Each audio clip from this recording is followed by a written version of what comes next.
the biggest changes was in October 2018, and it was around chain of responsibility legislation that was amended within the National Heavy Vehicle legislation. And the chain of responsibility, or that legislation, related to heavy vehicles and or the operation of heavy vehicles on roads. And the intent of the amendment was to make sure that anyone involved in the chain of having a heavy vehicle driving on any roads around Australia, that each of the people who played a part in having that vehicle on the road had a responsibility to ensure that the part they played didn't impact on the safety of the driver or the vehicle they were operating, and subsequently on other road users. So this involved ensuring compliance in all areas such as speed, fatigue, mass management, dimensions of loads, fleet servicing, loading and vehicle standard requirements through identified best practice. So it was ranging from everyone who might be booking the job for a vehicle to move a load,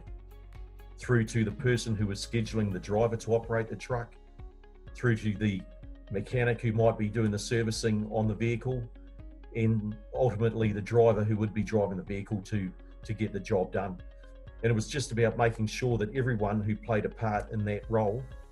understood the responsibility of making sure that they were doing it with safety in mind. So in the past, much of the responsibility in that area did fall on the drivers of heavy vehicles. And at times that was due to situations including might be an account manager making an unrealistic promise to a client saying, yes, we can get that load delivered within the next hour. You know, that might cause the driver to then speed. It might cause them to take unnecessary risks to get that done. It was about inexperienced operators being put in the seat, so there might be a build-up of work instead of making sure that we have a driver who was properly trained and inducted.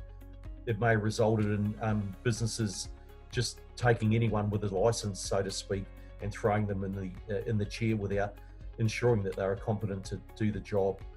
And you know, in turn, that sort of put pressure on drivers to perform from their management as well,